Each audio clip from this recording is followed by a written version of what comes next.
Paper leak मामले में अब बयानबाजी का दौर शुरू हो गया है। पहले रीट मामले में सदन में हंगामा हुआ, विपक्ष की ओर से सत्ता पक्ष को घेरा गया और सीबीआई जांच की मांग की गई। हालांकि उस वक्त सीबीआई की जांच जो है पूरी नहीं हो पाई, यानी कि सीबीआई जांच जो है सीबीआई को नहीं दी गई, एसओजी से जांच करवाई गई। उस वक्त कुछ लोगों को हिरासत में लिया गया, जीपी जारवाल को पूछताछ की गई, लेकिन जीपी जारवाल को जो है क्लीन चिट दे दी गई। अब जिस तरह सेकेंड ग्रेड का पेपर आउट हुआ है, उसके बाद राज्यसभा सांसद किरोड़ीलाल मीणा ने सीबीआई जांच की मांग उठाई है। इसके साथ साथ बेरोजगार संगठन भी सड़कों पर उतर गया है और रासुका लागू करने की मांग की जा रही है। हालांकि बेरोजगार संगठनों का कहना है अगर रासुका लागू नहीं होता है तो पूरे प्रदेश में जिलों में बेरोजगार संगठन जो है सड़कों पर उतरेगा, सरकार के खिलाफ विरोध जाहिर करेगा। हालांकि अब जिस तरह राज्यसभा सांसद ने सीबीआई जांच की मांग करी, बेरोजगार संगठन सीबीआई जांच की मांग और रासुका लागू करने की मांग कर रहा है, वहीं सत्ता पक्ष के मंत्री राजेंद्र गुड्डा ने अपने ही सरकार को घेरा है। उन्होंने कहा है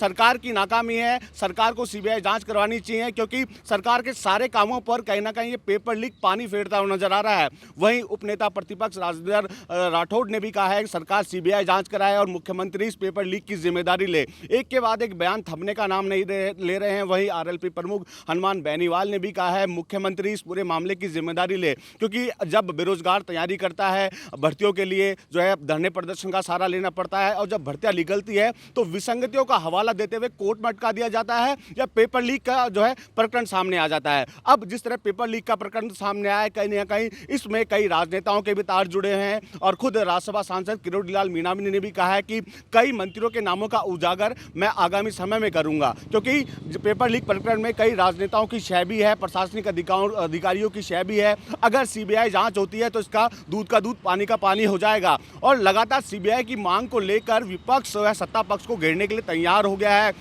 राज्यसभा सांसद हनुमान जो किरोड़ीलाल मीणा है, उनका कहना है अगर सरकार वक्त रहते सीबीआई जांच के आदेश नहीं देती है तो निश्चित तौर पर जो है विपक्ष सड़कों पे उतरेगा और सत्ता पक्ष को घेरेगा। हालांकि विधानसभा चुनाव पास में है, लगातार सरकार कोशिश करने में लगी है कि सरकार की योजनाओं का धरातल पर असर हो, लेकिन एक के बाद एक जब पेपर लीक की घटनाएं निकलकर सामने आ रही है तो कहीं ना कहीं सरकार पर सवालिया निशान भी खड़े हो गए हैं। अब जिस तरह थर्ड ग्रेड का मामला सामने आया, सेकेंड ग्रेड का मामला सामने आया, पेपर लीक की पूर्व में भी घटनाएं निकलकर सामने आई, तो निश्चित तौर पर सरकार अब मंथन करने में लगी है। पूर्व में जिस तरह रीट का पेपर आउट हुआ था तो कहीं ना कहीं सरकार के लिए आगामी भर्तियों की परीक्षा कराने के लिए एक चुनौती हो गई थी, लेकिन अब ये चुनौतियां भी कहीं ना कहीं फैला होती जा रही है। प्रशासन और सरकार की नाकामी देखने को मिल रही है। विपक्ष मंथन करने में लगा है, एक रणनीति बनाने में लगा है। उस रणनीति के तहत अब सत्ता पक्ष को घेरने की तैयारी विपक्ष की ओर से की जा रही है।